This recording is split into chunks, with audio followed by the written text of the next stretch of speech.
All right, what's up, guys? VV back with another video.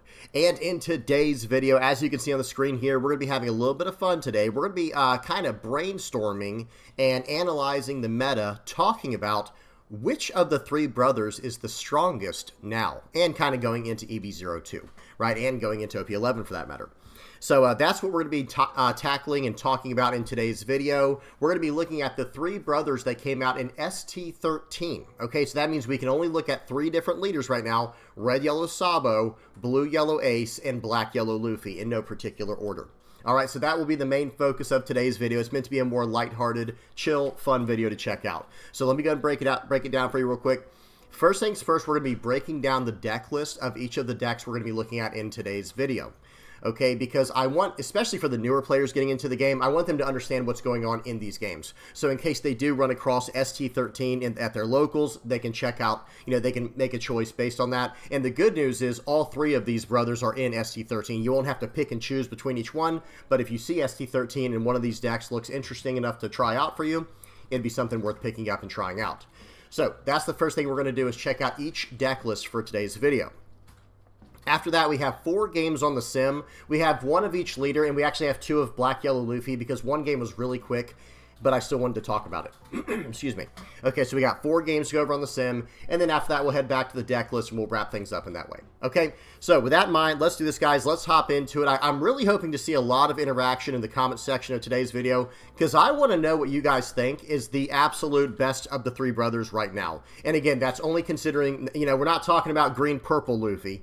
We're talking about black, yellow Luffy, and then blue, yellow Ace, or red, yellow Sabo. I'm really curious to hear what you guys have to say in the comments section below. Going into EB, I guess you could start with, like, at the end of OP10 right now that we're in the West, going into EB02, and then going into OP11, because that's what we're heading into in, about a month or so away from today's video. I don't know the exact date on it, but I think we're like a month or a month and a half away over here in the West from OP11. Okay, so keep that in mind when you're considering which of the three brothers is the best. Now, I'll have everything time-stamped in the general description, and I'll have all relevant deck lists and links and stuff like that in the comment section below. And if you guys have any comments, questions, or suggestions or anything like that, please do not hesitate to put those down in the comment section below, or hop on the VV Theory Discord. Link is in the channel description. Now, let's do this, guys. Let's get into it. First things first, we got to check out these deck lists. So let me get this leader screen off here. There we go. And drop my head down to the corner. And here we go. First up, we have blue, yellow, Ace. Now, I have to say right away, while we're breaking down these decks, I'm going to try and mention how I think they're doing right now, in the current meta and going forward as well. I think blue, yellow, Ace is actually looking to make the biggest improvements over the next few sets. We'll have to see what happens, of course. You never know what's going to happen until we see the cards, right? Until we get to physically try out the cards and see how they do into the meta. But blue, yellow, Ace, I feel like their stocks are going up. I feel like blue, yellow, Ace is doing pretty well, and I'll try to explain that as we're going through this breakdown. So first up, this is the leader. This is a 5,000 power 4-life blue, yellow leader with Whitebeard Pirates type, and it has Dawn ×2, activate main once per turn. Now, understand right away before I even read the rest of this, that Dawn ×2 means we're going to prefer going first pretty much 9 times out of 10. We are pretty much always going to prefer going second. Excuse me, I messed that up, guys. Because of the Dawn ×2, we're going to pretty much always prefer going second with this leader. Sorry, guys, I messed that up so bad. But yeah, we're going to always try to go second with this leader. Now, the effect is this. Look at the top 5 cards of your deck. That's right, we're doing a top 5 search here. Add up to 1 5-cost character card to the top of your life, face up. Face up is very relevant. And then place the remaining cards at the bottom of your deck in any order. So we have to find a 5-cost card. Not 5 cost or lower, 5 cost on the dot, okay? We have to find a 5-cost card, and it's going to go face up in our life. Now, here's the catch. Notice at the end there. At the end of your turn, send all face-up cards in your life to your trash. Well, wait a minute. If we're adding life and then we're losing it at the end of turn from the end of your turn effect, well, that's not very good, right? That's correct. That would not be very good by itself. However, we have things within the deck to turn them back face down where they don't go away into turn, or play them out or pull them to hand, and we'll talk about that now as we get into the deck list. So we're running 4 of this Ace here.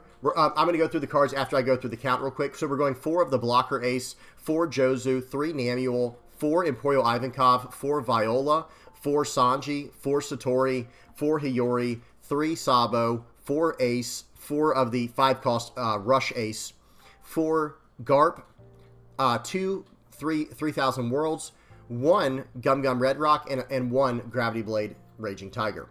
Now, I do have another deck list prepared for Blue Yellow Ace going into OP11 and into ST22 and all that. But for now, just with what we have available, I wanted to show off this deck list that has all the cards available currently for all of us over here in the West. Okay?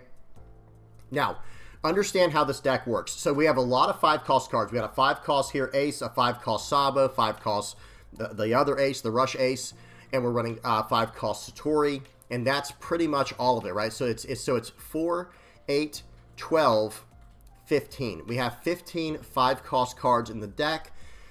It would be nice to go up in that count. I'm going to be honest, guys. I'm just being 100% straightforward with everyone here. It would be nice to go up in the 5-cost count in this version of the deck. But again, this is something I'm kind of messing with more for right now in the current, in the current meta of OP10.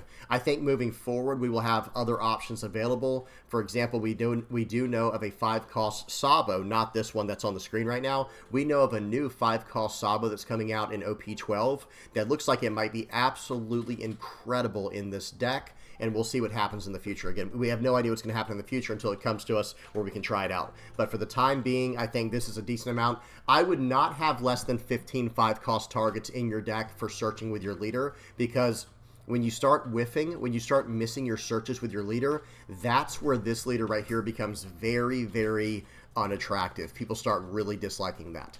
Okay, but other than that, this deck has a lot of options. We have a lot of ways to manipulate our life. So this 2-cost Sanji, let me read what this does real quick for the newer players. This card came out all the way back in OP03. It is a 2-cost 3,000 power 2K counter. So it's a 2K counter with a Dawn ×2 effect. When attacking, you add the top or bottom card of your life to your hand. Okay, so in other words, after we use our leader effect, we set the card to the top of our life, right? Well, with Sanji, we attach 2 Dawn and attack. We take that top card from our life, and then we add up to 1 card from the top of our deck to our life. So what ends up happening is we gain a life in the process, and we draw the card from the top of our life.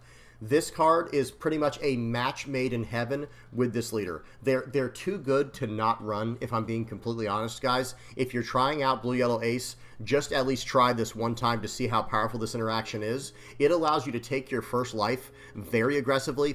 If you played out, so say if you're going second, and like I was saying earlier, you always want to go second with this leader right here with Ace. So they go first, right? They play out a card or they don't, whatever. They pass it back to us. Turn 1, we slam down this Sanji. We pass it back, and if this card survives, things get really ugly for your opponent, because they swing in, we can take the hit aggressively, or we can counter out, it doesn't matter. But next turn, with our 4 Dawn turn, we attach 2 Dawn to our leader, we look at our top 5 cards, we add a 5-cost card to the top of our life, face up, and then we attach the remaining 2 Dawn to our Sanji here. We swing for 5, we take that top life card, we replace it with a bottom a life card that's not face up, and we drew that card, so we gained a life for the turn, swing for 5 with this card, and then after that we swing for 7 with our leader. Very, very dynamic, powerful turn there, and it's very rewarding, okay? Very high impact turn. Excuse me, so that's kind of the main way we're trying to interact with our deck with this. Actually, it's not even the main way. The main way would be Viola. Viola is a 2-cost 0 power 1K counter blocker. It's just a utility blocker, but listen to what it does. On play, choose up to 1 of the following. Look at all of your opponent's life cards, then rearrange them, put them in any order, or turn all of your life cards face down. That allows us to gain a life with our leader effect, and then play out this blocker and turn the card we searched up with our leader face down, so we gain the life, we don't lose it at the end of turn per our leader's effect, and now we have a blocker. So we gained a life and we played out a blocker for the turn, and that was for 4 Dawn, because remember, 2 Dawn on the leader and 2 Dawn on Viola. That was 4 Dawn altogether. We still have the rest of our turn to mess with 6 Dawn. Okay, Hiyori can also do something similar. There are other options in the game, like Flampe and stuff, that can also manipulate your life. but I do think Hiyori might be slightly better in this situation because it kind of just gains us a life, right? Because notice what Hiyori does, put the top or bottom card of your life pile into your hand, so we're going to take that card from the top of our life that's face up from our leader's effect, and then put up to one card from your hand on the top of your life pile. That one's going to be face down, and now you've gained a life, you've taken the card you wanted from your life. It's a really nice interaction. Okay, and then here's the best part that pulls the whole entire deck together with the cards we just looked at, well, specifically with the Viola and the Hiyori. We can then play out Jozu to pull those cards back to our hand and get another effect from them later, bouncing our opponent's character out of the way. It can bounce a 6 cost or lower character to the owner's hand, and then we have a 7,000 power body on the board. So that's kind of the entire way this deck works. Everything else in here is pretty much just filler cards for the time being, because I think moving forward, I will at least show, I'm going to give you guys a sneak peek into the deck that I'm working on for, I think it's going to be for OP11. I'm going to load that in now. It's more of a Whitebeard Pirates type of theme, but the main card I want to mention that we have to focus on that comes out in OP11, and we're going to look at an EB02 card as well, but the card that comes out in OP11 that will really help us out, and it will probably eventually fully take the place of this Hiyori, is this Zeus card. Zeus is a 2-cost 2k counter that allows us to take the top or bottom card of our life and add it to our hand, and then it allows us to KO, so knock out a 5-cost or lower character. Just remove a character from our opponent's side of the board, and again, this is a 2k counter like the Hiyori is that we can bounce back to our hand with Jozu. And the nice part about this version of the list is it also is running a new Izo Searcher card that comes out somewhere in the middle of OP11, I believe, for us in the West. And this is a 1-cost top 5 Searcher for Whitebeard Pirates cards. And remember, we can also pull this card back with Jozu. And then we are running the 5-cost Ace from EB02. This is another card to keep in your mind. This card here, Ace, is a 5-cost, 5,000 power, 1k counter. So 5-cost and Whitebeard Pirates. Very relevant, very relevant stats, or cost rather, and types here. And look at what the on play does. If your leader type includes Whitebeard Pirates, look at the top 5 cards of your deck and reveal up to 1 cost 2 character, an exact cost of 2, right? So we're going to be able to search up our Hiyori, our Zeus, our Viola, our Sanji, all of these different 2-cost characters here, and even a card we're about to talk about in a minute, this 2-cost Ace here. We can search that up with this card, and then watch what happens next. We add that to our hand, place the rest on the bottom of your deck in any order, and then you're going to be able to play out up to 1 cost 2 character from your hand as rested. So it doesn't even have to be the card we searched up with this card, but it can be if we need it to be. Okay, really good stuff. Now, one more thing, let me mention this before I forget, guys. This is the main mechanic of this deck. Well, I should say of the ST13 starter decks, plural. Red, yellow, Ace, or excuse me, red, yellow, Sabo, blue, yellow, Ace, and black, yellow, Luffy. They all have these little 2-cost counterparts that go with the 5-cost versions. Look at this. Activate main. You may trash this character and look at the top card of your life pile. Well, remember, with this deck, we can set the card as our top life, right? With our leader effect, we'll know exactly what it is, right? And then look at the top card of your life, and if that card is a 5-cost Ace card, you may play it. And then if you do, your leader will get plus 2,000 power until the end of your opponent's next turn. Okay, so your leader ends up becoming a 7,000 power character with this effect, and you're playing a card from the top of your life that costs 5 for only 2 Dawn with a card like this. Very powerful, and it has a 1k counter, and in this version of the deck, we can also search it up with Ace. Okay, so really cool stuff here. That is Blue Yellow Ace in a nutshell. If you guys have any questions, please don't hesitate to ask those in the comments section below. Now, we do have to look at Black Yellow Luffy now. This is the version that I'm running. It's a little bit different than it used to be, right? Because Gecko Moria is gone, we had to change the direction of this leader. But hey, I do still like it quite a bit, and I have a lot of other ideas I still want to mess around with. But here's what we're going to be checking out for today's video. So here's the leader. Let me read this. Now, let me say this right up front. Just like with Blue Yellow Ace, all of the 3 brothers, they all are going to be dealing with some form of life manipulation because they all share one color together, and that's yellow. Yellow is like the life manipulation color in One Piece, the trading card game. So keep that in mind when we're reading each of these effects here. So Luffy is a 5,000 power 4-life leader. Black Yellow. Per the rules, your face-up life cards will be sent to the bottom of your deck instead of to your hand. Okay, so your cards will not be going to your hand if they're face up, right? Just like with Ace, it's a little bit different. Ace had at the end of your turn, you're going to trash a card from the top of your life. Well, with this one, I think it was trash. Let me check something real quick, guys. I think it was trash. It might be bottom deck. I can't remember. I think it is trash it. Let me check real quick. Send all face-up life cards in your life to the trash. Yeah, but this happens at the end of your turn, right? Now, with Black, Yellow, Luffy, it's a little bit different. Per the rules, your face-up life cards will be sent to the bottom of your deck instead of to your hand. So, in other words, they can still stay there at the end of your turn. But if someone were to attack you and you take damage, well, now the card's not going to your hand. It's actually going to the bottom of your deck. That's because of the next effect here. Check out the second effect here.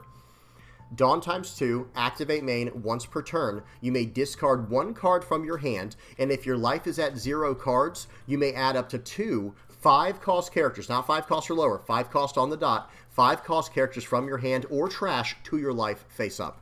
Okay, so that is very powerful, but it's also very restricted. You have to be at 0 life, and then you can pull cards from your trash, or you have to trash card from your hand, first of all, and then you can pull cards from your trash or from your hand and put them into your life if they are 5-cost characters. And they have to be, the other thing is they have to be face up. So now when your opponent goes to attack in, if they hit you, you lose those cards, and they don't go to your trash to recycle with your leader the next turn. They go to the bottom of your deck, right? Very, very, something you have to really pay attention to. Now, I'm going to run through the deck list and we're going to break it down. We're running 4 Sabo, blocker Sabo, 4 2K counter Who's Who, 3 Frankie, 4 Viola, 4 Shirahoshi, 4 Satori, 4 Basil Hawkins, 4 7-cost Trafalgar Law, 4 of the 2-cost Sabo, and 4 of the 2-cost Ace, 4 of the Rush Ace, 4 Garp, and 3 Monkey D. Luffy. I don't think I mentioned what Garp does in the last breakdown with Blue Yellow Ace. This is a top 5 searcher for cost 5 or lower, Ace, Luffy's, or Sabos. So it's kind of like your generic searcher, and it came in ST13 with these 3 brother leaders. So this is your generic searcher that grabs all 5 cost and lower, Aces, Luffy's, and Sabos. Very, very powerful. Okay, so now how does this deck work? What are we trying to achieve here? Ultimately, we're trying to... it's changed a little bit with the way that I'm building it. Understand that right now. Before, we would do whatever we could to lose life as fast as possible, getting down to 0 life so that we could really have full access to our leader effect, and we could start getting insane amounts of advantage through that. Now I think things are going to change ever so slightly. I mean, don't get me wrong, we're going to probably happily take life attacks early on, like very aggressively taking life in this game, so that we can draw cards and get down to 0 so we can start accessing our leader's effect. But it's not quite the same as it used to be. Because before, whenever we would play out these 2-cost cards right here to pull cards out of our life and get huge power levels with Monkey D. Luffy, we would be able to recycle these with the 8-cost Gecko Moria to kind of keep that combo going turn after turn after turn, where it was very, very powerful. Well, we don't have that same level of recyclability, if that's even a word. We don't have that same level of, recursion like we used to. But we still can work with what we have because of cards like Viola that turn our life cards face down. Well, now, if we turn our life cards face down and we take damage, we don't have to worry about that top effect there that says, per the rules, your face-up life cards will go to the bottom of your deck instead of to your hand. Okay, no problem. I'll just gain 2 life with my leader, and then I'll flip them both face down, and I'm going to draw them again now. Or, another thing I'm trying to focus on with this version of the list, look at these 5-cost cards here that I have that have triggers on them. This Who's Who, this is a 5-cost, 5,000 power 2K counter character. It has an on play to discard a card and KO a 3 or less, which is nice, but the main thing is the trigger. The trigger just says KO up to one of your opponent's characters with a cost of 3 or lower. So this is something we can put into our life with our leader's effect when we have 0 life, and then flip it face down with Viola, establish a blocker, we gained a life, and when they go to attack in, they're probably going to lose a character in the process. Right, so that has a lot of potential there. Same thing with Shirahoshi. Look at this card. 5 cost, 0 power. This is a 5-cost card that has no power, but has a 1K counter, and then on play, draw 3 and trash 2 cards from your hand, and the trigger plays the card. So you'll just get to draw 3, trash 2 as soon as this hits. That's actually very, very strong, especially in a deck like this if we are turning our cards face down, where imagine if we put 2 of these into our life. Like, imagine a game where we put 2 Shirahoshis in our life from our leader's effect and then go face down with the cards with Viola. We just gain 2 life. We just established a blocker, and when they hit us for 2 times, like the 2 life that we have, we're going to draw 6 cards and trash 4. So that ends up being a very powerful effect there with Shirahoshi. And then Satori is kind of the same idea as Who's Who. It's really just a 5-cost 2k counter, and it has a trigger to play the card out. So this, you know, the Who's Who can KO a character, and the Satori can cheat out a character. So very powerful utility there, and it actually is something we're going to be able to turn face down with our Viola. Now, I am experimenting with this 7-cost 9,000 power Trafalgar Law. This reveals a Supernova type character card from your hand and adds it to the top of your life cards face down. Then if your leader has the Supernova type, which ours does, we are Supernova Straw Hat, we get to attach a Dawn to our leader for free. Right, so there is some ideas here. There are some things we can do if you think about it. I think probably the best possible play, which is not even possible in this version of the deck we're trying here, but there's probably a 10 Dawn play when we have 0 life, where we can go, okay, play out the 7-cost Trafalgar Law, putting this Luffy into our life when we have 0 life. Excuse me. Now, attach a Dawn to our leader for free, and then attach 1 more Dawn to our leader so he has 2 Dawn on him, and we have 2 Dawn left for the turn. That's right. This will be like an 11 Dawn turn, okay? With the remaining 2 Dawn, we would play out a 2-cost Luffy, which again, like I said, I'm not running that in this version of the list, but it's probably the highest potential we have to play out a 2-cost Luffy, cheating out this Luffy, and then using our leader effect to put 2 more 5-cost or lower cards into our life, and they would just be face up, so if they get hit, then they're gone. But we're a 7,000 power leader. We established this massive body here, and this one for next turn, and then we have 2 life still. It's just an option. I'm not saying it's the best one, but there might be something there. Other than that combo, we do have another very powerful effect here with this Trafalgar Law, where we can put a Basil Hawkins into our life, and now all of a sudden, if they attack into us, we're doing a draw 2 trash 1. Notice the kind of cycle we're running here, guys. Just from our life, we have draw 3 trash 2s with Shirahoshi and draw 2 trash 1s from Basil Hawkins. And this is just a solid character to play out on curve if you're going second on turn 2. There's an option there. Now, the last card we have to talk about is a little bit of a janky combo that I noticed that we can do in this deck. Frankie is a card that just came out for us with OP10 over here in the West. It's a 4-cost, 5,000 power, 1k counter blocker. So that's already pretty well statted for what we're trying to do. But it also has a very relevant KO effect on KO. So when this character gets destroyed, whether you're blocking with it or they KO it with an effect, on KO, you can play up to 1 cost 3 or lower Dressrosa type character rested from your trash. Well, there's only 1 card in this entire deck that we can play out with that effect, and it's this Viola. We can recycle our Violas in this deck with something like Frankie. Remember, in Blue-Yellow Ace, we can play out these blue characters that bounce cards back to our hand so we can play them out later for more value, for recurring value, right? That's the idea. And let me say that right now, guys, when it comes to these yellow decks, with the way I'm building them in this video, this is all about the attrition game. We are playing for the long haul. We are playing for the long game, okay? We're trying to, you know, out attrition our opponent. We're trying to whittle them down and win over the long haul, and cards like this go a pretty big way in this kind of deck, because it allows us to block her up and recycle our life cards to the highest possible value. Okay, so that's kind of the idea here. Okay, so that is Black Yellow Luffy in a nutshell. Now we got one more here, Red Yellow Sabo. Now for any of the newer players, Red Yellow Sabo has been my absolute favorite leader for quite some time in this game. It's been my absolute favorite, but we'll talk about Blue Yellow Ace in a minute. He is quickly moving up the ranks in my own personal favorites leader ranking. Or rankings, rather. So this is Red Yellow Sabo. Now, Red in the game of One Piece is definitely more about aggro. It's all about rush and things like that, and it also does have power manipulation. So keep that in mind when we look at this when we look at this leader in this deck, because this is going to be the most aggressive out of all the versions we've seen so far.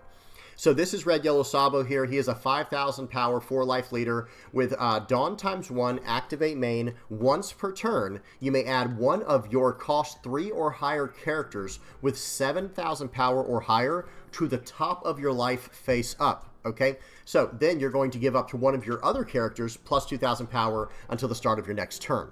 So the idea here is you're gaining life, but you're losing a character on the board. Well, how are we going to mitigate that and actually use that to our advantage? Well, the first thing people should think of is, of course, triggers, okay? Trigger bodies, if we get these onto the board and attack in with them and then put them into our life when our opponent attacks us, we get the trigger right back into play. So it's like we literally cheated a life and protected our character at the same time. So that's going to be the #1 concept of this deck list here. So with that in mind, let's go ahead. I'm going to run through the list. I'm going to move the leader out of the way so it all fits on 2 lines perfectly.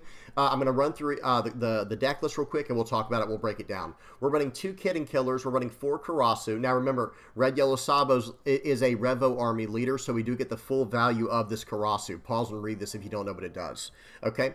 So running 4 Karasu, 2 Koala, 4 Sanji, 2 of the Tony Chopper, 4 of the Dawn Attachment Nami. This moves Rested Dawn around.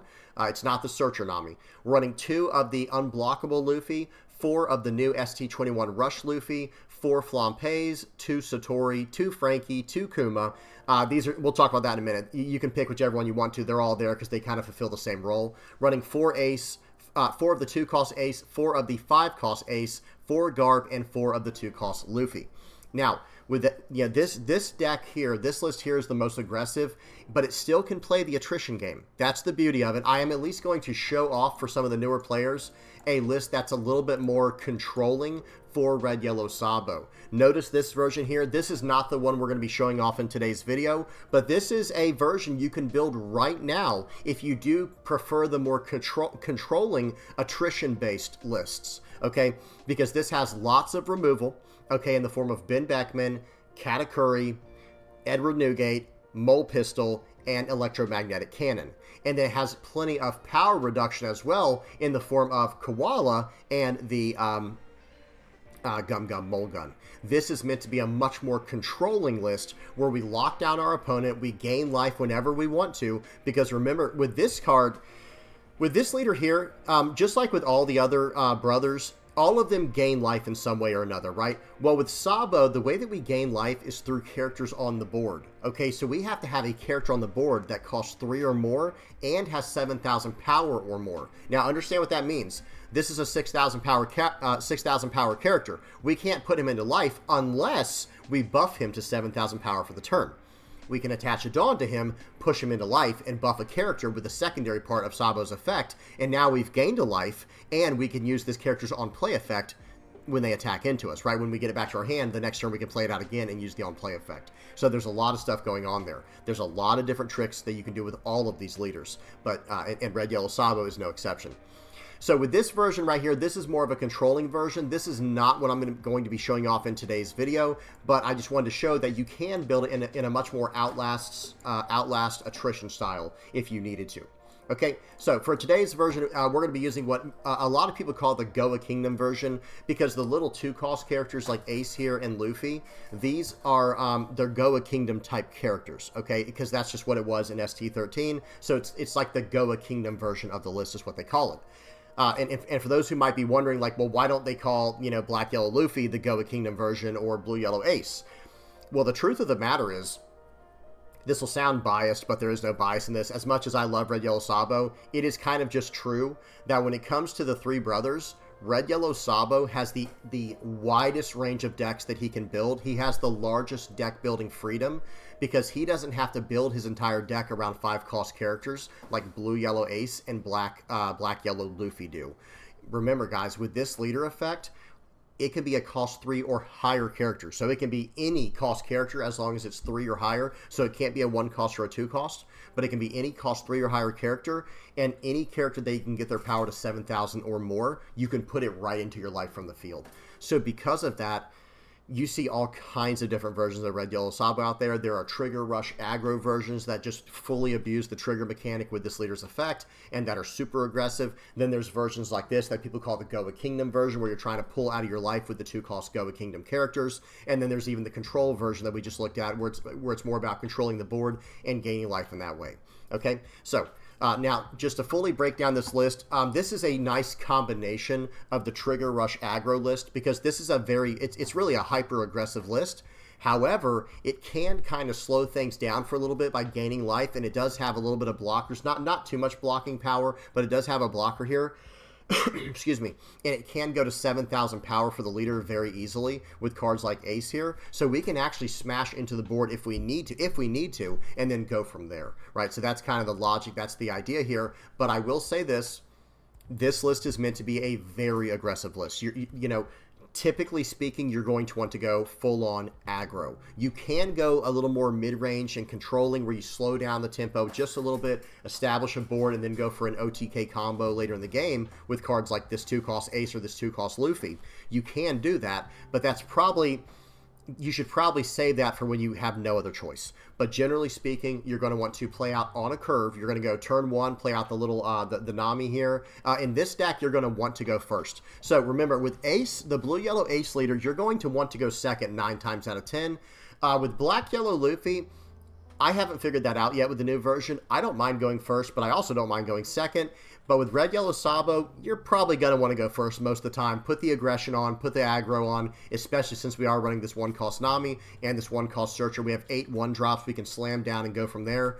And this is a very solid card. This Nami here, it's deceptively strong. It looks like, oh, that's not very strong. It's a 1-cost character. What does that matter? It can just attach a Dawn.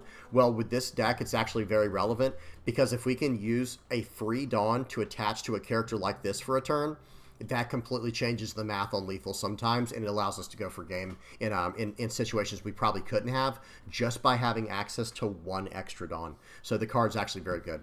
But yeah, this deck is meant to probably go first more often than not, but it's not exactly punished for going second. So with this list, though, you're going to want to play out the Nami on curve or the Garp, and then turn 2, you're going to want to play out Sanji. If you're going second, play out the Karasu, and then the next turn 3 on your 5 or 6 Dawn turn, you want to slam down this Luffy or even potentially this Ace if the opportunity is there, and just start attacking in.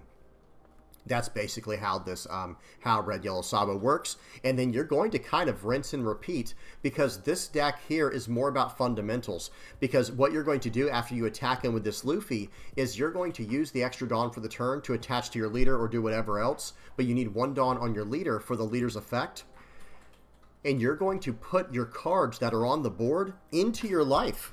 That seems very counterintuitive, right? And it is. In a lot of ways it is. But remember, guys, how can we abuse this leader's effect? Well, the first way that I talked about is by using triggers, right? If we can push a trigger character back into life, like let's just say this Kuma or this Frankie here, if I can push this card back into life when I'm at, especially with Frankie, if I'm at 1 or less life, if I can push Frankie into life, and then when they attack in, he comes right back into play and I draw a card, well, I'm getting a lot of value from that, and I'm also protecting my character from the board and from them attacking into it, and I'm also just ignoring their attack, right? Because they attacked into my life. Well, okay, I just put this card in there for this example, and now I'm playing it right back out onto the board, and he's not rested anymore if I had attacked in with him from the previous turn.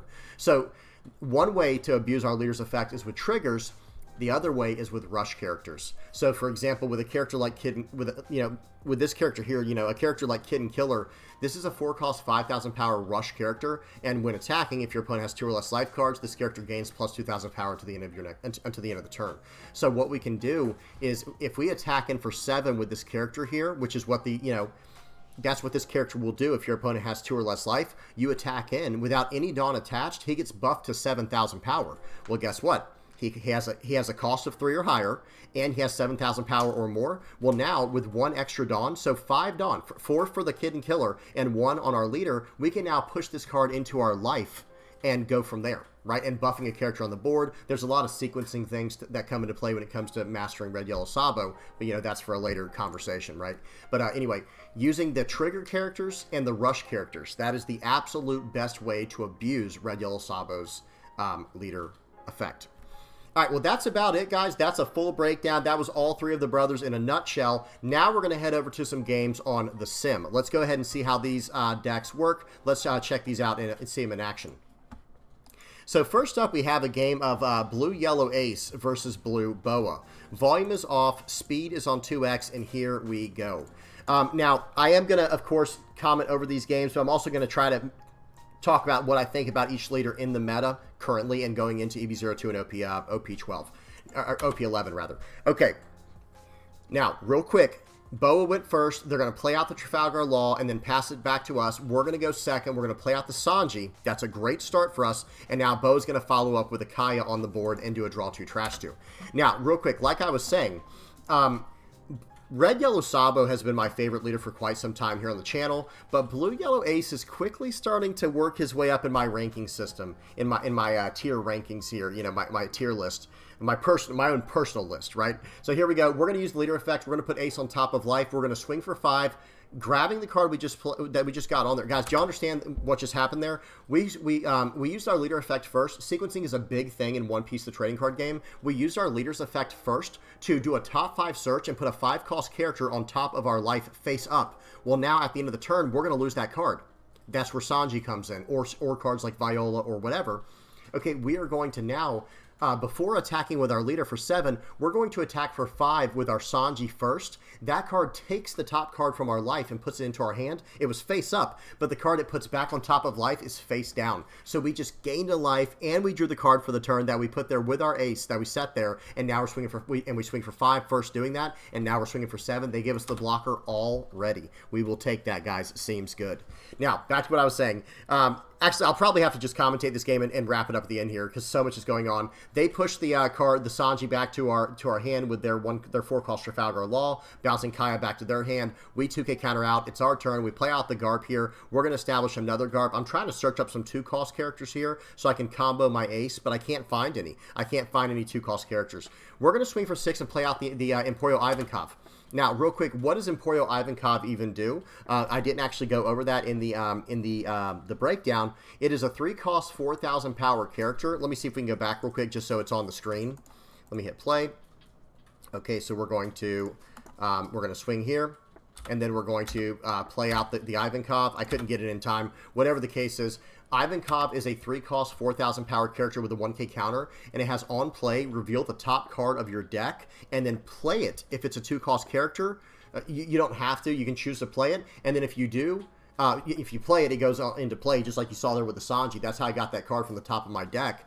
But if it's not, you can choose to leave it on top or put it to the bottom. And then Emporio Ivankov has a when attacking effect that says if you have, I believe it's if you have 6 or less cards in hand, it might be 5 or less. It's 5 or 6 or less cards in hand. You get to draw a card whenever the character attacks. So very strong for this deck because we're running a lot of 2-cost characters.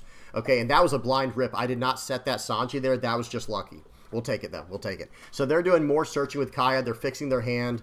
Kaya plus Trafalgar Law into Jozu seems really, really good. Good stuff there. So they've been able to sift through 4 cards with that Kaya now. Okay, and it's back in their hand. They're attacking in. We're countering out. We're doing what we have to here. We do want to counter out pretty aggressively, even though I don't have any 2K counters in hand. We want to counter out pretty aggressively just in case they're running 4-cost pudding. I'm trying to play around that. To the best of my ability, but I just can't find any 2K counters. So we're going to swing 5 into 5 here. We're up to 5 life, guys. We started this game at 4 life. We're up to 5 life now, okay? And this is over the course of the game. Typically, that is very atypical, right? That does not happen very often in the game of One Piece where our life is just actively going up while we're building a board and attacking to our opponent, right? And they're attacking into us too, by the way. So that's where that Sanji is just so very, very powerful. Your opponent has to deal with it. They have to deal with that card. So here we go. Our hand is not actually that great, and this is one of the rare situations where if they used a 4-cost pudding on me, I would not have even been that upset. So they're going to bounce a card back with Crocodile. They're going to bounce another card back with Trafalgar Law. This guy knows how to play Boa. They're playing very well. Whoever our opponent is, really good stuff here. We're entering into turn 5, and it is 5 life to 4 life right now. This game is turning out to be really incredible. So I counter out aggressively. Again, I'm playing around pudding as best as I can to the best of my ability, and I'm having to give up some really good cards in the process. So hang on there. Did I whiff that search? Let me see something. I did. So here's the first leader search I did, and I whiffed it. So that means I did not. That's an expression for the newer players out there. When I say I whiffed something, or when someone says that, that means they totally missed what they were trying to do there. It was a miss. So we're going to swing 10 into 7. They give me a 2K. Seems good. We're going to play out the Sabo. We're going to rip our top life card to KO that Trafalgar Law. Get that card out of here. They're going to follow up with the Dracula Mihawk bottom decking my Sanji. Okay, they attack in. I have to take the hit. I found all my 2K counters, guys. They've been in my life this whole time. I would have much rather them been in my hand, but hey, we will take it because those Satoris have triggers to play them onto the field. Very good stuff. We just established a lot of tempo. So we have a 6 Dawn Red Rock in our hand that can bottom deck any character in the game. We're going to start off with a 7k hit into 7. Now we're going to bottom deck the Dracula Mihawk. We're going to swing 5, leader effect, and try to gain a life with Viola. But watch this, guys. I remember what happens here. Another whiff. Oh, again, remember, guys, I'm running 15 5-cost characters in my deck, and there are only 50 cards in a deck. So the fact that I just missed 2 searches there on the top 5, that is pretty wild. That's very unlikely, but it happens. Okay, they're going to play out a 10-cost Kaido and push cards back to my hand. They're going to swing for 7. We're going to take this, and we're going to take the 7, counter out of the 5k here by getting rid of our own Jozu, because it's kind of too late for that card. But now there's a few things that have to happen. There's a lot of pushing and pulling going on in the game state where we're battling for board, but I have to keep the end goal in mind. How do I win this game? I use my leader effect there, by the way. I'm going to try to gain a life this turn. How do I win this game? I have to take my opponent's life down to 0 and deal 1 damage. That's the only way I can win this game. So I do have to keep attacking into their life. I swing 5 into them. They give me a 1k counter. Now I'm going to go 7 into 7. Watch this. They counter out aggressively with a 2k counter when they could have only used a 1. That means they're low on counter power. We play out the Ace. We play out Viola. We gained a life. We have a blocker. And here we go. Things are getting a little bit scary for me because I'm running out of cards in hand, and I'm on a clock. They have 2 massive characters on the board. I have pretty much nothing. Those are small body characters there. Okay, but because we're blue-yellow Ace, we can gain life. That is a big, big deal. We're going to swing for 6. They take it. Okay, now I'm starting to think about setting up lethal for next turn. I'm going to swing for 7 here. They're probably going to give me the blocker. That made a lot of sense. And here we go. We're going to use leader effect. We put Sabo on the top of our life. We really just need to gain a life this turn, and we can do that no problem with a Viola. We're going to swing in for 7 here with our Ace. They're probably going to take this because we've been taking cards out of their hand the whole game. Play out the Viola, flip our life card face down, and now we have 2 life, 2 blockers. What are they going to do? They bottom deck our rush character. Our opponent's starting to sweat as well. Our opponent is getting very scared here. They're going to play out a Crocodile, bouncing one of my blockers back to hand. I'm going to 2k counter out of this one. They're going to swing for 9. I'm going to take it, and then we're probably going to block out of this 12k because I'd like to gain life again next turn, and they gave me back a Viola, right? So that's pretty good for us, and we drew another one for the turn. We'll take that as well. Okay, here we go. So I'm checking my opponent's trash right now. I'm trying to do math. Pause. Big turn right here. Big turn right here. I can choose to go for lethal. My opponent has 5 cards in hand, 1 card in life, and I know what their card is in life. It is a 10-cost 12k. I was able to see that on one of the previous turns with Viola. Viola took a look at my opponent's life one turn when I didn't have anything to gain life off of, and I know what their last card is. I know that they have. In fact, I knew what their 3 cards were. It was 3-cost Doflamingo, a 2k counter. I can't remember which one it was. I think it was like a Kaya, and then a 10-cost 12k Kaido. So I know that last card in their deck is a brick, or excuse me, not in their deck, in their life. I know it's a brick. So here we go. Let's see what happens here. I'm going to poke first. First, I have to poke them and see what happens because I am running out of options, right? That's the other thing is I'm running out of options. So I'm going to swing for 7, and I think they give me a 2k, 1k here. There's both the cards I just said. So now I know they have, like, I don't know the remaining 3 cards in their hand, but I know the remaining card in their deck, excuse me, in their life is nothing. It is a brick. It's a 10-cost 12k Kaido. So I'm about to do some math here. I'm going to swing for 7 with Satori. Right? Or actually, I think I can swing. Yeah, no, I have to swing for 7, and then I can swing for 8 with Garp. My logic is this. If they can't get out of this, pause. If they cannot get out of this, I'm going all in. I'm going to kind of take my chances because I know their last card is a brick. So if they couldn't get out of the 7, what are the chances of them getting out of the 8? The chances are it's possible, by the way. Like, it is actually possible they get out of an 8k attack. They could be bluffing and have 2 2k counters in hand. But I had already counted their trash. They had 7 2k counters before the Kaya. So I think that was the 8th 2k counter. Typically speaking, people run 10 to 12 2k counters. So when I saw that, I said, you know what? I'm just going to call this guy's bluff here because I'm not exactly winning right now. I'm kind of losing the game. Even if I gain a life here, you know, if they have 1 gravity blade, I just lose the game on the spot. I can't get out of a 9k, a 12k, and then whatever's left. It would be a 9k, 10k, 10k, 12k, or however they want to, you know, slice it. So they could go 9, 9, 11, 12. I'm sorry, I can't get out of that with only 1 life. So what we're going to do here is we have double Viola in hand. If I don't get this 7k attack through, well, hang on, let me finish my thought there. If I get the 7k attack through, I'm swinging for 8 with Garp. okay? If I don't get the attack through, if they counter out of this, no problem. I'm actually just going to gain a life. If I'm going to try to gain a life with my leader, and I'm going to slam down 2 Violas, and I'm going to sit on, some blockers. Or it probably would have been, no, excuse me, yeah, it would have been 2 Violas. That's the best chance I had. So here we go. Let's see what happens. They end up taking this, and now I'm like, okay, well, hey, the guy's got it or he doesn't. So, of course, we knew what the card was. It was a Kaido, and then he had triple Red Rock in hand.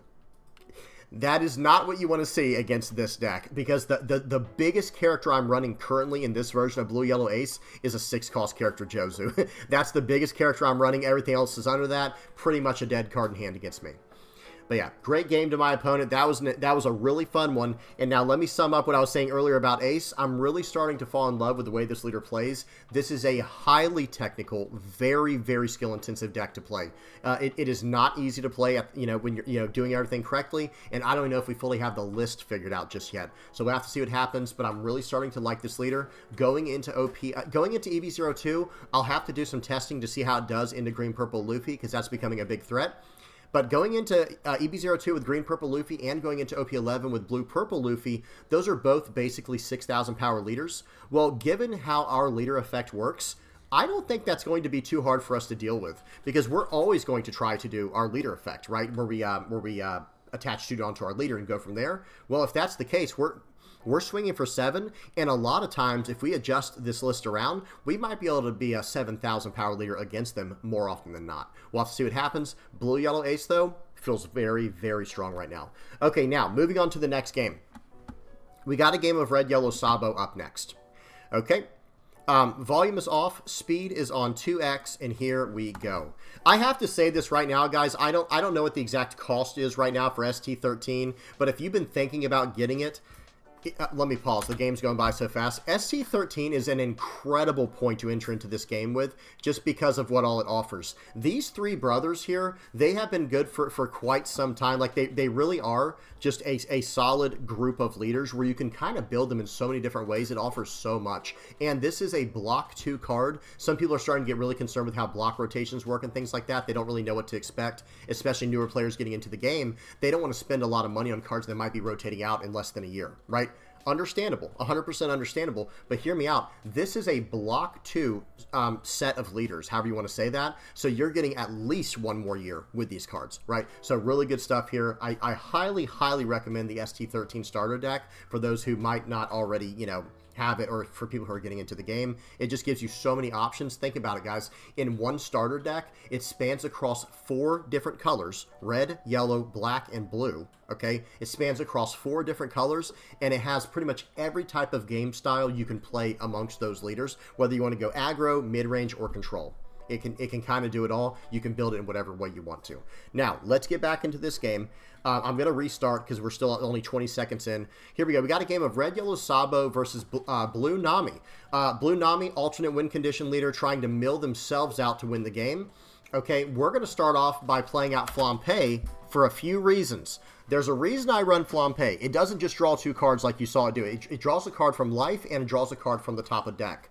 That is actually way more important than it sounds, especially against a leader like Nami, who doesn't want to attack into me. Nami doesn't want to attack into me. They want to mill themselves out of the game, and they win on the spot immediately. It doesn't have to go to their upkeep or anything, or their next turn. Nope, they win right then and there when they hit 0 cards in their deck. Well, because of that, they typically don't want to attack into their opponent, because that gives them cards. Well, here's the other thing. Into Red Yellow Sabo, I lose my 5-cost Ace's Rush. The 5-cost Ace in this deck that has Rush, it doesn't really have Rush. It's a 5-cost 7k with an on-play effect that says if you have 2 or less life cards, this character gains Rush. So, we have to take our own life sometimes in order to, meet that condition. So here we go. We play out the Flampe early on, and we're going to draw a bunch of cards from that, and we're going to pass the turn back. Now, I will say this up front. I don't want this to come across as any mean-spirited way, but I do think this was a newer Nami player, and I think you guys will see what I'm saying when you see some of the some of the ways they choose to do their turns. You know, for the more veteran players, you'll know right away. But it seemed like this Nami player might have been new to either A, new to the game, or B, new to playing Nami. So I'm going to swing in for 5 on turn 2. No Dawn invested. They already got rid of a Desert Spada from their hand, and watch this. They're still going to choose to take this hit. And guys, remember, I'm on 2x speed right now. That's how I review every single game. You know, on the channel, I always go 2x speed. I'm going to play out a Sanji now. The Sanji is a 3-cost, 3,000 power character with a 1k counter, and on your opponent's turn, on your turn, it gets plus 3,000, and then on KO, draw a card. So here we go.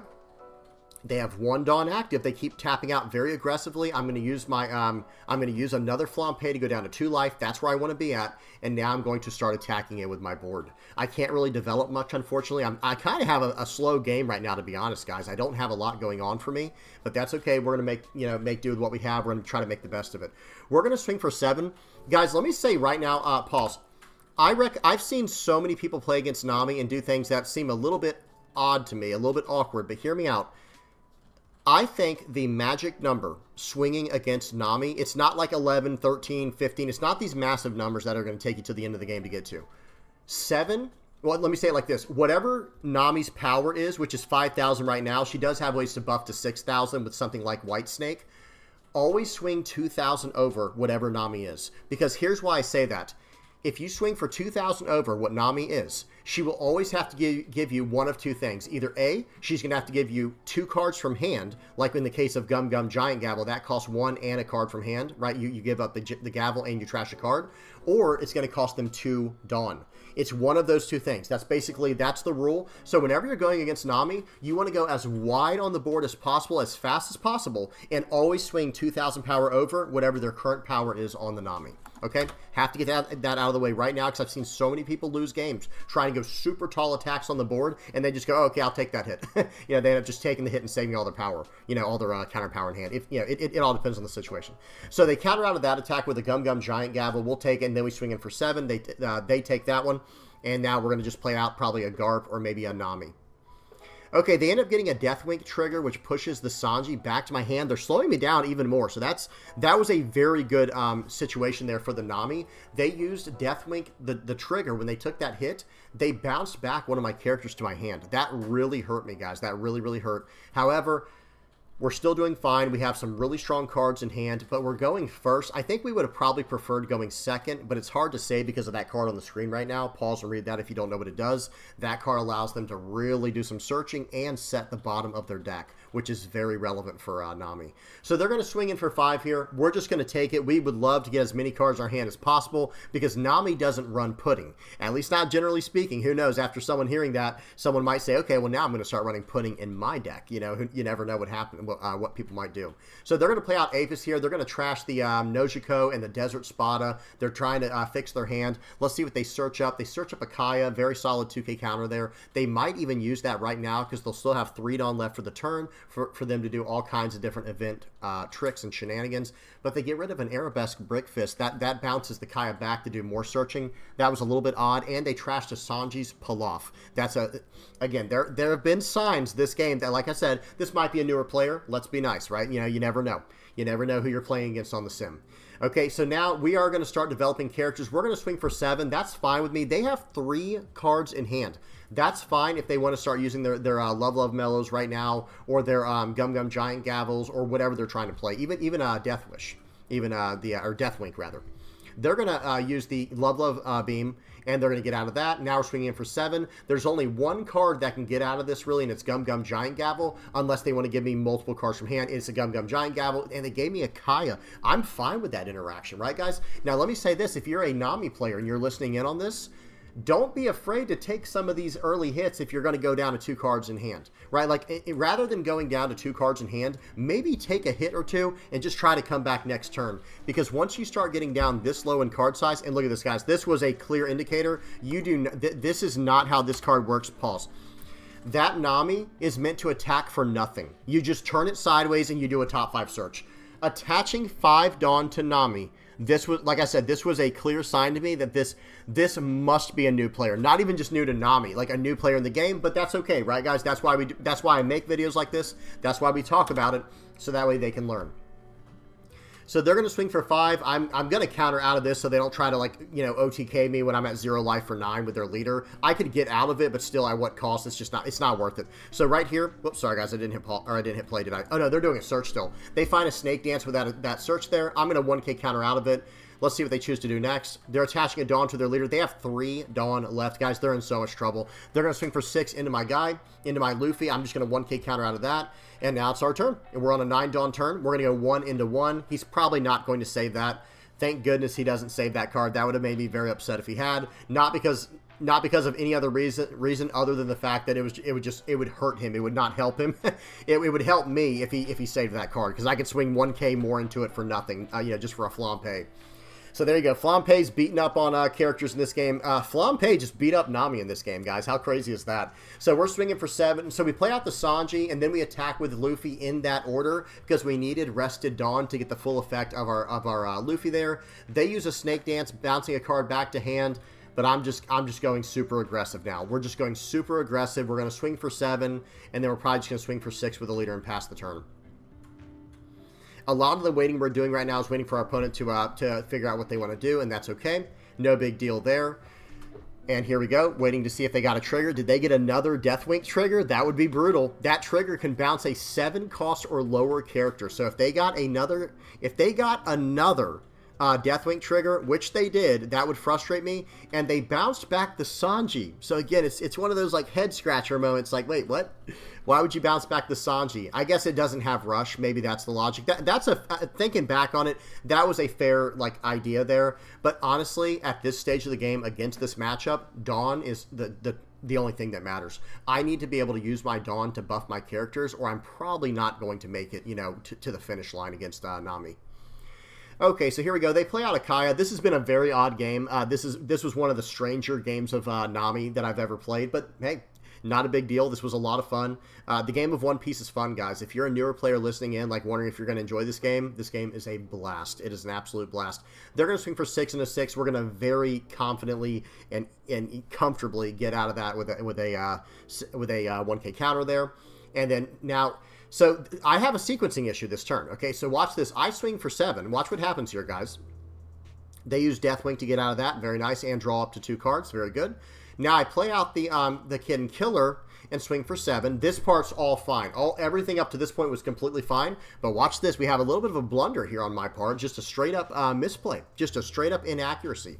A lot of times I like to bring up this little accuracy meter on the side here, guys. And I have a straight up misplay here. I don't know if it's necessarily a blunder. But what I was supposed to do right here, let me show you guys. So they used a double white snake, and now I know the coast is clear, by the way. Now watch this. What I should have done, nope, right there. I'm attacking for 7, play mistake. I needed to attach a Dawn to my leader and push one of my characters that has a cost of 3 or more with a power of 7,000 power or more, push that to my life, and then buff my character here. He'd be swinging for 9,000 right now with that play. And then afterwards, I'd be able to play out the 2-cost ace that I have in my hand down here. I could play that out, cheat the character back into play that was in my life, the ace here, and be able to swing for 7 again with him before finishing out with my leader attack. So that was definitely a play mistake. Now, like I said, this was probably a newer Nami player. Not a big deal. So we are going to be able to get away with this one, I think. But hey, at the same time, it's good to practice proper sequencing. It's always good to practice, you know, proper execution of whatever you're doing. Okay, so I'm waiting on them. They're okay, nice. They got a draw 1, trash 1 trigger with Usopp's Rubber Band of Doom. I'm going to buff up the smaller character now just to protect them, and then we're coming in for 7 more, and they do go ahead and tap out. Good game to our opponent. That was a fun one. Their hand had some good cards in it, but that's the balance of learning how to play Nami, is you have to keep enough Dawn active, or it's not going to go well for you. You do have to keep enough Dawn active to be able to protect yourself with your events and whatnot. That's okay. Good game to my opponent. Now we got 2 more games. This first game here is going to be a game against Black Yellow Luffy. This is a shorter game. Let me tell you right now. This one's a shorter game. Volume's off, speed is on 2x. Here we go. First of all, I got a really bad hand into another really bad hand, right? And now I even do a top 5 search and don't find any 5-cost characters that I want to see here, any of the three brothers. But that's okay. They removed my character with Brook. Very well played by our opponent so far. We're going to swing for 9 into 5. They take that. Very wise. They swing for 5. We take it. They swing for 5. We're taking everything. We're going to still operate like the older version of Black Yellow Luffy. If you want to attack into my board, I am always going to take those hits, right? I'm always going to take those hits and go down to 0 as aggressively as I can. We swing 7 into 4, and he 2Ks to get out of it. He's going to go Hina -4, and then I don't understand what's happening here. He swings for 4 into 7, choosing not to KO that card. I guess he just wanted to use the Lucci. No idea. Not sure why they did that. They didn't have to at all, but that, I guess, well, no, I don't know why they did that, guys. I'm not going to lie. Either way, they got rid of the card. That's fine with us. We're going to pass. We're not going to use the Luffy here, even though we could have. We're just going to stay at 2 life, and that's why. I know this guy's playing very aggressive, so I chose not to use the 5-cost 6K Luffy's activate main effect. They're going to remove my card. They're going to swing for 5. We're going to take this. I'd rather him attack in with that Rob Lucci. That's fine with me. Sure. Okay, we'll give a 2K, 1K now. And there we go. I had to make sure he put me at 0 life here so I could use my leader effect this turn. So here we go. We're going to attach 2 Dawn to our leader. And I think we're actually, no, this is not the one I was thinking of. So this is why I had to cut it short. So the way that turn was going to go, let me back up just a little bit here. Okay, pause. I tried to show it. Anyway, I had a bunch of cards in my trash there that I could have put into life, and I had a lot of 2-cost cards. So this turn, I was actually going to have a character that cannot... both my characters would not be able to be KO'd, and I was actually just going to go into this guy's board. Because remember, I'm playing a very different version of Black Yellow Luffy. So just to summarize how this turn was going to go, I had 8 Dawn left. I only needed 4 Dawn to put the cards into my life that I needed. So, well, yeah. So I'd have 4 Dawn left, and with that remaining 4 Dawn, I would probably just load up on my leader extra or on my. I was going to be able to play out the blocker Sabo and the 7K, the 5-cost 7K rush Ace. So we were in a very good position there, and then on the following turns, as long as we could find our way to some type of Dressrosa, or excuse me, Supernova character, we would be able to put that into our life with our 7-cost 9K. So we did have some options there. That was just a teaser game. That's why I had to do 4 games today. I have one more game of Black Yellow Luffy here. This one is against Red Blue Marco. And it happens, guys. Sometimes people just want to leave early. They don't want to wait for their opponent to make all these crazy decisions with something like Black Yellow Luffy. I understand it. I respect it. Been there, done that. I understand how it goes. So we're going to mulligan that first hand. That is not what we wanted to see, and we're going to get out. Now this is a much better hand. So we have a 1-cost play with Garp to do some searching. We have 2 very strong 5-cost targets, and we just drew into a 7-cost 9K Trafalgar Law for that turn. Okay, Marco's going to go ahead and play out the 3-cost Doflamingo, setting their top 5 cards. Seems good. This will take them a little bit of time to do because they're setting up everything the way they need it. That's what that 3-cost 4,000 power Doflamingo blocker does. Sets the top 5 cards. So they're going to swing in for 5. We're going to aggressively take with this leader, and we're going to do a draw 2, trash 1 trigger with that the card that was on top, the Basil Hawkins. So we're going to swing for 5, and then we're going to swing for 6. We're just trying to whittle them down a little bit. Let's see if they choose to counter out. They give me a 2K counter. Seems good.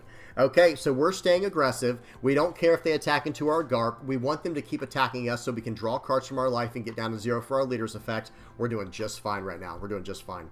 Okay, they play out Ulti. That's a card I haven't seen in some time. It does a top 3 search, and you draw a card from it and set the remaining 2 cards on the top or bottom of your deck, in any order. And you don't even have to reveal the card, by the way. That can only be played in multicolored leaders, and you don't even have to reveal the card. So they're going to swing for 6 into face. We're going to take it. We get a Satori trigger. Seems good. We're going to trash a Satori from hand to play it out. Actually, we trash the 7-cost 9K Law in order to do that. They're going to go 4 into 0.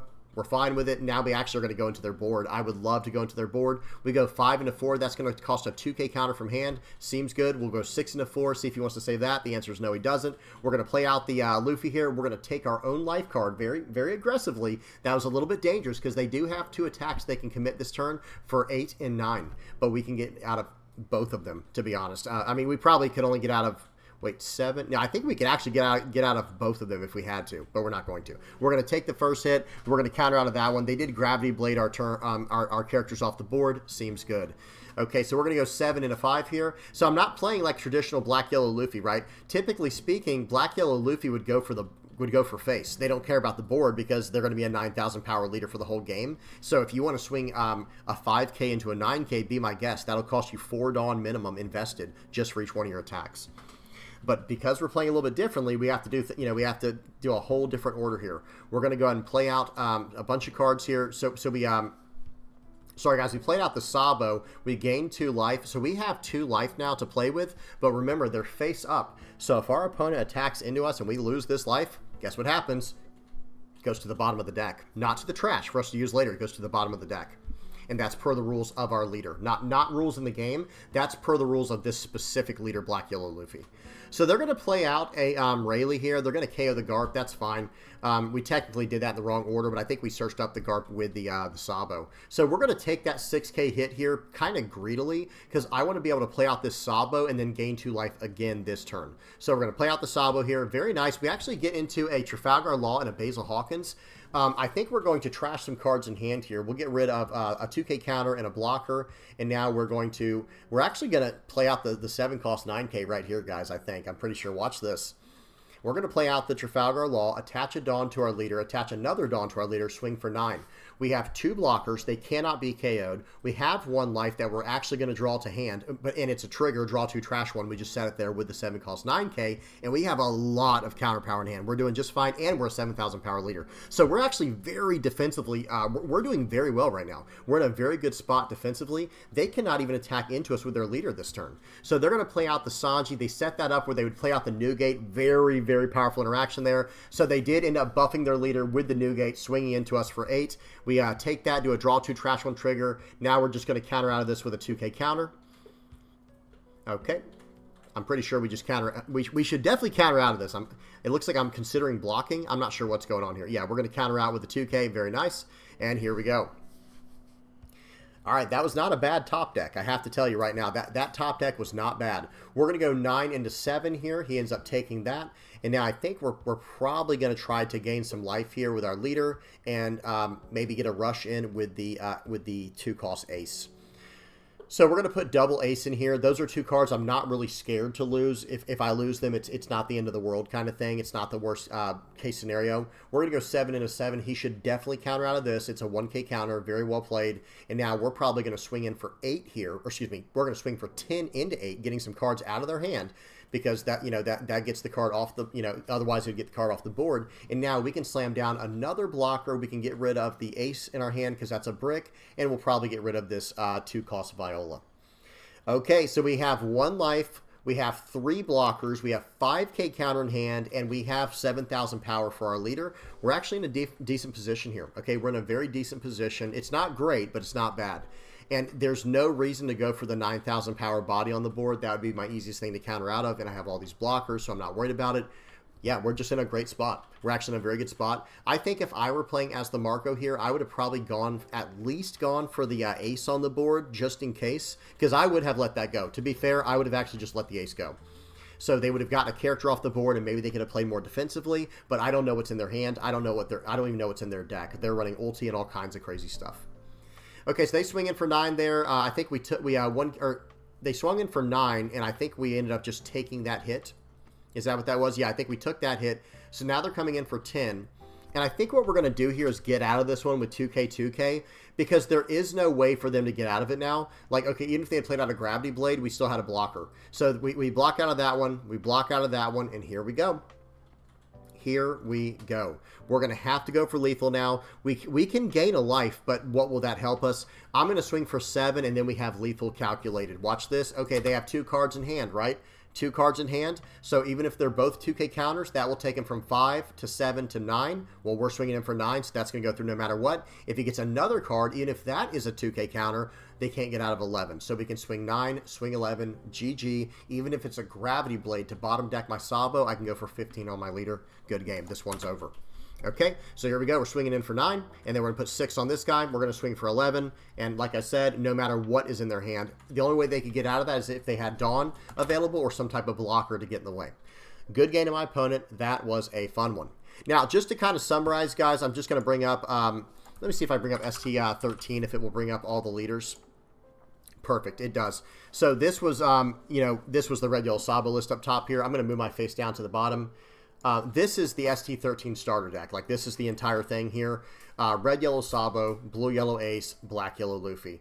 And I have to say, if I had to guess, I want to hear what y'all say in the comment section below for the more veteran players out there. Which leader is the strongest now, guys? Like I had as the leader screen here, which leader is the strongest? I really want to know.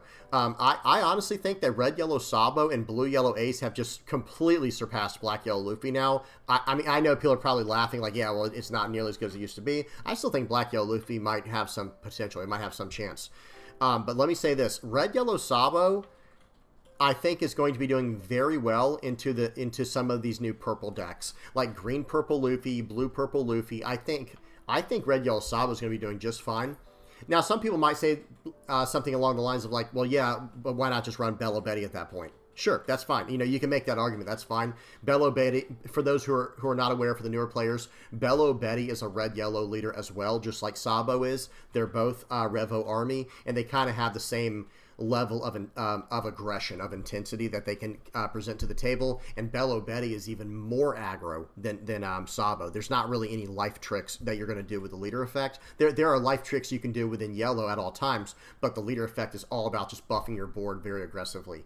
So yeah, that is an option. However, out of the three brothers, I do think red, yellow Sabo is probably going to take the top spot for a while here. However, and that's an EB02. And maybe even going into OP11, but then probably towards the end of OP11, once we get ST22, whenever that finally releases, to kind of show off the version, again, one more time, let me show you guys. Once we get to this version of blue, yellow Ace, where we have the EZOs to do some searching, and we have a lot of different targets to search up, we'll have access to the Zeus. And this is another 2K counter from that starter deck. We can search up the Jozu. We have a lot of 2-cost targets to cheat out with this Ivankov. Pause and read this if you don't know what it does. This is the card I was talking about earlier with the 3-cost Ivankov. I have a feeling Ace might start taking over as the best of the three brothers. Now, how competitive are any of them going to be? We'll have to see. No one knows, right? Typically what happens is the reason you don't see many decks that pop up at the highest level tournaments, you only see like a set group of maybe 10 to, I would say 10 to 12, 10 to 15 decks nowadays. Those are the decks you see overrepresented in these tournaments, and that's why you see them in the top tables. They're kind of just the safest choice right now, but I would not be surprised if we see a blue-yellow Ace or a red-yellow Sabo start to pop up on some of these, you know, maybe top 32 or top 16 lists one day, you know, going forward into EB02 and into OP11. We'll have to see. Could be wrong. I'm just saying I think there's a possibility, especially if we see enough representation for it. Because a lot of times that's what happens. You might have one guy running blue, yellow Ace at a tournament, you know, a large-scale regional level tournament, and then they might be having a bad day. Well, there you go. Now Ace is not making it in the top. You know, that's just how it is. But like, say you had like 10 to 15 players playing red, yellow Sabo or blue, yellow Ace or whatever. Well, now you actually have a pretty decent chance to maybe sneak into the top 32 or top 16 of a tournament, or who knows, maybe win one day. We'll have to see what happens. You guys tell me what y'all think in the comment section below. I will say this. Let me give my final take on this. I think red, yellow Sabo and blue, yellow Ace are probably, they're like neck and neck right now as like the top of out of the three brothers. They're at the top right now. And as much as I love red, yellow Sabo, I would not be surprised if blue, yellow Ace by the end of OP11 going into OP12, I would not be surprised if blue, yellow Ace starts making their way into that top conversation. Again, just out of the three brothers, guys. Like I said, this was meant to be a more chill, lighthearted video. We're talking about the ST13 brothers exclusively. We're not talking about any of the other meta decks or any of the other meta leaders or anything like that. So we'll have to see. Guys, is black, yellow Luffy cooked, or are people finding a way to build that leader and have success with it? Which one's better? Do you guys agree with what I'm saying? Is red, yellow Sabo and blue, yellow Ace, are they at the very top now as far as the three brothers go out of the three? Like, are they the two that are battling for the top position? Who's the best and why? You guys tell me in the comment section below. I'm going to say for now it's red, yellow Sabo, but I think in the future, I think blue, yellow Ace's time to shine is probably coming pretty quickly. We'll have to see what happens. All right. I'm done, guys. Tell me what y'all think in the comment section below. Please be nice down there. Hope y'all enjoyed. Please don't forget to like and subscribe. Let me get the outro page going real quick. Guys, for anyone who supports me, whether you're liking, subscribing, sharing, commenting, viewing, whatever you're doing to help me out, guys, using my TCG Player affiliate link, donating through Patreon or PayPal, the Playmat supporters, the YouTube members, the Discord community, however you're helping me out, I really appreciate it. Thank you so much. Keeping the channel going, keeping the dream alive, keeping, you know, keeping the whole community going. I love that kind of stuff. This community is really incredible. Be sure to stop by the Discord if you haven't already. We have Discord locals on there if you're not aware. We try to stay super busy over here on the VV Theory. Let me show you guys again. This is more geared towards the newer players, but this is kind of what the weekly planner looks like right now. We have a daily video. We have Discord locals. I think now there's also a Discord locals on Thursday. I could be wrong about that, but we have Discord locals at least 5 days of the week, and then we stream Monday, Tuesdays, and Wednesdays. So again, please, get into the community, guys. Get locked in. Get connected. Let me say it like that. Not locked in. If you're not connected yet, what does that do for you? Get connected. Have a good time. This game is just growing, guys, and I love to see it. I absolutely love to see what's going on here. All right, I'm done. Hope you enjoyed. Till next time. Peace.